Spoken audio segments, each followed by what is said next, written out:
ತೊಂಬತ್ತೊಂದನೇ ಶ್ಲೋಕ.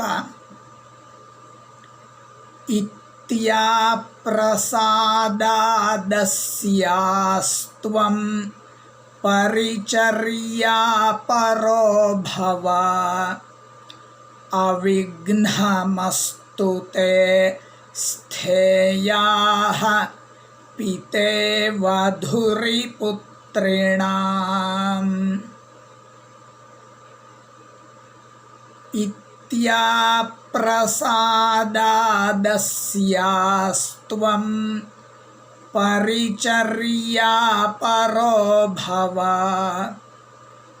ಅವಿಘ್ನಮಸ್ತು ತೇ ಸ್ಥೇಯಾಃ ಪಿತೇವ ಧುರಿಪುತ್ರಿಣಾಂ. ಪದಚ್ಛೇದ. ಇತಿ ಆಪ್ರಸಾದಾತ್ ಅಸ್ಯಾಹ ತ್ವಂ ಪರಿಚರ್ಯಾಪರಃ ಭವ ಅವಿಘ್ನಂ ಅಸ್ತು ತೇ ಸ್ಥೇಯಾಃ ಪಿತಾ ಇವ ಧುರಿ ಪುತ್ರಿಣಾಂ.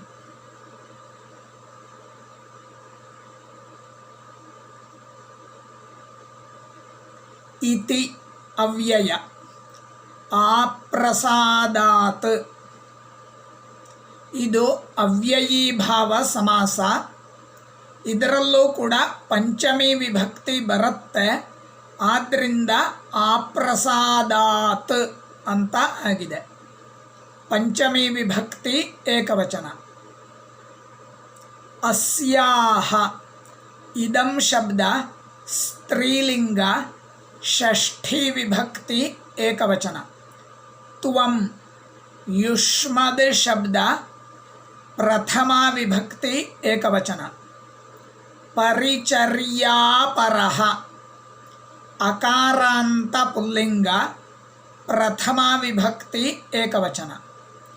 ಭವ ಭೂಧಾತು, ಭವತಿ ಭವತಃ ಭವಂತಿ, ಭೂಸತ್ತಾಯಾಂ. ಇದರ ಲೋಟ್ ಲಕಾರ, ಮಧ್ಯಮ ಪುರುಷ ಏಕವಚನ. ಭವತು ಭವತಾತ್ ಭವತಾಂ ಭವಂತು ಭವ ಅಂತ ಆಗತ್ತೆ. ಅವಿಘ್ನಂ ಅಕಾರಾಂತ ನಪುಂಸಕಲಿಂಗ, ಪ್ರಥಮ ವಿಭಕ್ತಿ ಏಕವಚನ. ವಿಘ್ನಾನಾಂ ಅಭಾವಃ ಅವಿಘ್ನಂ. ಇದು ಅವ್ಯಯೀಭಾವ ಸಮಾಸ ಆಗಿದೆ. ಅಸ್ತು ಇದು ಲೋಟ್ ಲಕಾರ, ಪ್ರಥಮ ಪುರುಷ ಏಕವಚನ. ಅಸ್ತಿ ಸ್ತಃ ಸಂತಿ, ಅಸಭುವಿ ಎಂಬಂತಹ ಧಾತು. ಇದರ ಲೋಟ್ ಲಕಾರ, ಪ್ರಥಮ ಪುರುಷ ಏಕವಚನ. ತೇ ಯುಷ್ಮದ್ ಶಬ್ದ ಷಷ್ಠಿ ವಿಭಕ್ತಿ ಏಕವಚನ. ಸ್ಥೇಯಾಃ ಷ್ಠಾಗತಿ ನಿವೃತ್ತೌ ಎಂಬಂತಹ ಧಾತು. ತಿಷ್ಠತಿ ತಿಷ್ಠತಃ ತಿಷ್ಠಂತಿ. ಇದರ ಆಶೀರ್ಲಿಂಗ್ಲಕಾರ ಆಗತ್ತೆ. ಮಧ್ಯಮ ಪುರುಷ ಏಕವಚನ. ಪಿತಾ ಪಿತೃಶಬ್ದ ಋಕಾರಾಂತ ಪುಲ್ಲಿಂಗ, ಪ್ರಥಮ ವಿಭಕ್ತಿ ಏಕವಚನ. ಇವ ಅವ್ಯಯ. ಧುರಿ ರೇಫಾಂತ ಸ್ತ್ರೀಲಿಂಗ, ಸಪ್ತಮಿ ವಿಭಕ್ತಿ ಏಕವಚನ. ಧೂಹು ಧುರೌ ಧುರಃ ಎಂಬಂತಹ ರೂಪಗಳು. ಪುತ್ರಿಣಾಂ ಪುತ್ರೀ ಪುತ್ರಿಣೌ ಪುತ್ರಿಣಃ, ಇನ್ನಂತ ಪುಲ್ಲಿಂಗ, ಷಷ್ಠಿ ವಿಭಕ್ತಿ ಬಹುವಚನ. ಹಿಂದಿನ ಶ್ಲೋಕದಲ್ಲಿ ಹೇಳಿಯಾಗಿತ್ತು ಆ ನಂದಿನಿಯ ಸೇವೆಯನ್ನು ಹೇಗೆ ಮಾಡಬೇಕು ಅಂತ. ನಂದಿನಿ ಕುಳಿತುಕೊಂಡ್ರೆ ಕುಳಿತುಕೊಳ್ಬೇಕು, ನೀರು ಕುಡಿದ್ರೆ ನೀರು ಕುಡಿಬೇಕು, ಹೋದರೆ ಹೋಗಬೇಕು. ಈ ರೀತಿಯಲ್ಲಿ ಹೇಳಿದರು. ಎಷ್ಟು ದಿನ ಮಾಡಬೇಕು, ಎಷ್ಟು ಸಮಯ ಮಾಡಬೇಕು ಅಂದರೆ ಅದಕ್ಕೂ ಉತ್ತರವನ್ನು ವಸಿಷ್ಠ ಮಹರ್ಷಿಗಳು ಹೇಳ್ತಾ ಇದ್ದಾರೆ. ಆಪ್ರಸಾದಾತ್, ನಂದಿನಿಯು ಸಂತೋಷವಾಗುವವರೆಗೆ. ಪ್ರಸಾದ ಅಂದರೆ ಸಂತೋಷ. ನಂದಿನಿ ಸಂತೋಷ ಆಗಬೇಕು, ನಂದಿನಿಗೆ ಸಂತೋಷ ಆಗಬೇಕು ಅಂದರೆ ಅವಳ ಅನುಗ್ರಹ ಸಿಗಬೇಕು, ಆಶೀರ್ವಾದ ಸಿಗಬೇಕು. ಅಲ್ಲಿವರೆಗೂ ನೀನು ಆ ಸೇವೆಯನ್ನು ಮಾಡಬೇಕು ಎಂಬುದಾಗಿ ವಸಿಷ್ಠ ಮಹರ್ಷಿಗಳು ಹೇಳಿದರು.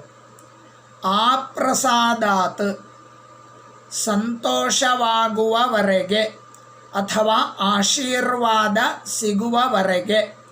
ಅಸ್ಯಾಹ, ಇವಳ.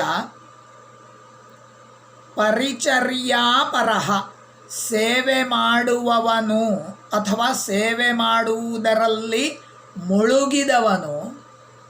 ಭವ, ತ್ವಂ ಭವ, ನೀನು ಆಗು. ಅವಿಘ್ನಂ ಅಸ್ತು, ನಿರ್ವಿಘ್ನವು ಉಂಟಾಗಲಿ.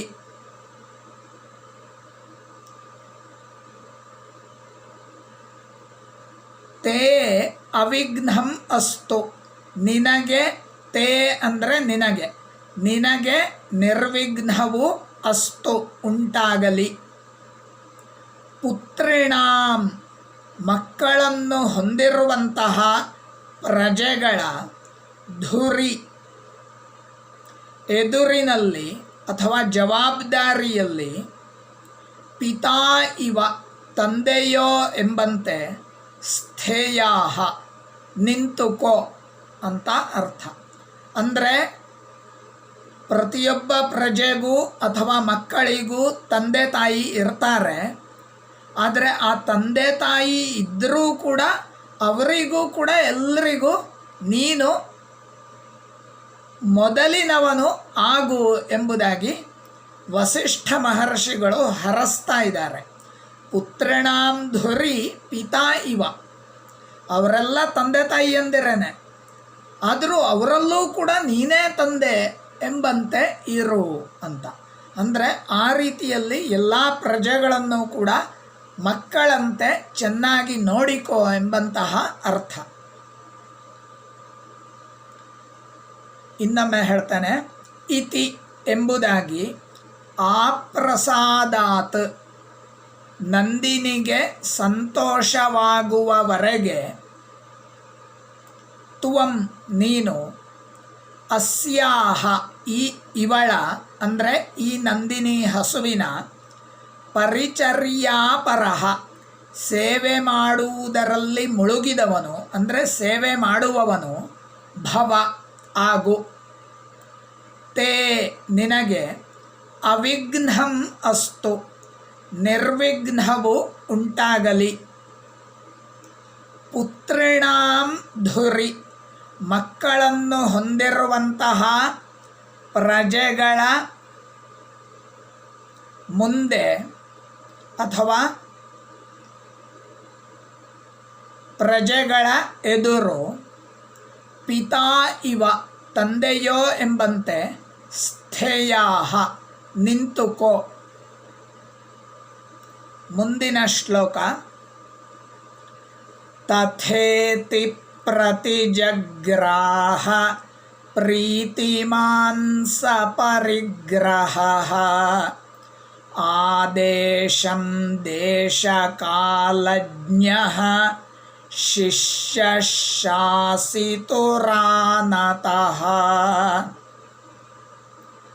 ತಥೇತಿ ಪ್ರತಿಜಗ್ರಾಹ ಪ್ರೀತಿಮಾನ್ ಸಪರಿಗ್ರಹಃ ಆದೇಶಂ ದೇಶಕಾಲಜ್ಞಃ ಶಿಷ್ಯಶಾಸಿತುರಾನತಃ. ಒಂದು ವಿಷಯ ಮರೆತು ಬಿಟ್ಟೆ. 91ನೇ ಶ್ಲೋಕದಲ್ಲಿ ಅರ್ಥದಲ್ಲಿ ಕನ್ನಡ ಆಪ್ರಸಾದಾದತ್ ಅಂತ ಟೈಪ್ ಆಗಿದೆ. ಆಪ್ರಸಾದಾದತ್ ಅಲ್ಲ, ಆಪ್ರಸಾದಾತ್, ದಾತ್ ಅಷ್ಟು ಮಾತ್ರ ಸಾಕು. ಇನ್ನೊಂದು ದ ಎಕ್ಸ್ಟ್ರಾ ಇದೆ, ಅದು ಬೇಡ, ಅದು ಡಿಲೀಟ್ ಮಾಡಿಬಿಡಿ, ಪೆನ್ನಲ್ಲಿ ಕ್ರಾಸ್ ಮಾಡಿಬಿಡಿ. ಆಪ್ರಸಾದಾತ್ ಅಷ್ಟು ಮಾತ್ರ ಟೈಪ್ ಮಾಡುವಾಗ ತಪ್ಪಾಗಿರುವಂಥದ್ದು. 92ನೇ ಶ್ಲೋಕ ಪದಚ್ಛೇದ. ತಥಾ ಇತಿ ಪ್ರತಿಜಗ್ರಾಹ ಪ್ರೀತಿಮಾನ್ ಸಪರಿಗ್ರಹಃ ಆದೇಶಂ ದೇಶಕಾಲಜ್ಞಃ ಶಿಷ್ಯಃ ಶಾಸಿತುಃ ಆನತಃ.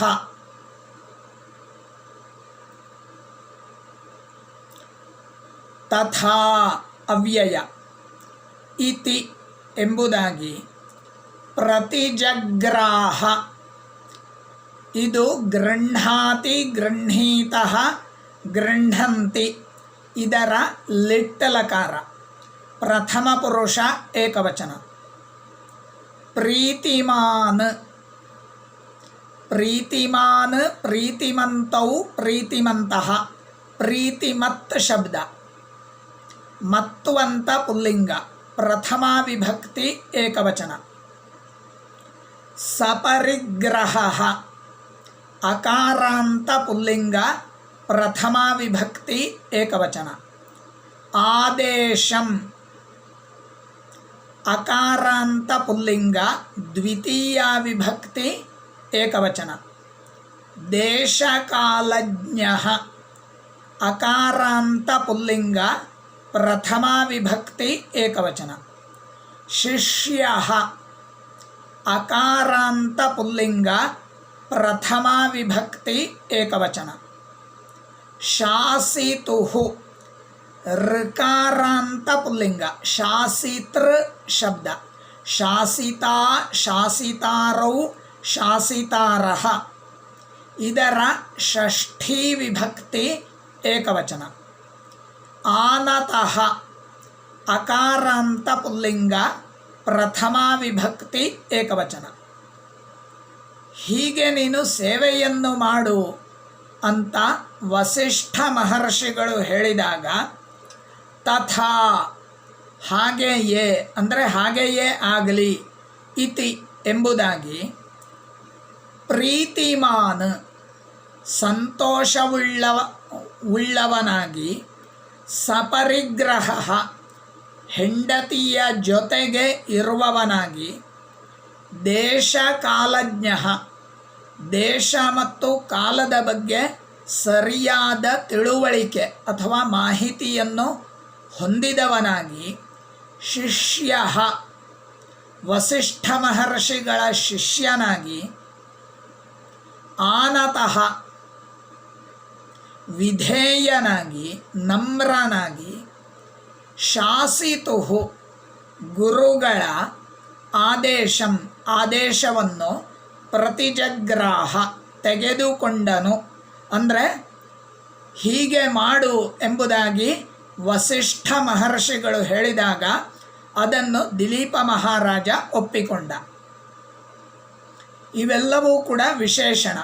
ಸಪರಿಗ್ರಹ ಕೇವಲ ಅವನು ಮಾತ್ರ ಒಪ್ಕೊಂಡಿದ್ದಲ್ಲ, ದಂಪತಿಗಳು ಅಂದರೆ ದಿಲೀಪ ಮಹಾರಾಜ ಮತ್ತು ಅವನ ಹೆಂಡತಿ ಸುದಕ್ಷಿಣ ಇಬ್ಬರೂ ಕೂಡ ಒಪ್ಪಿಕೊಂಡ್ರು.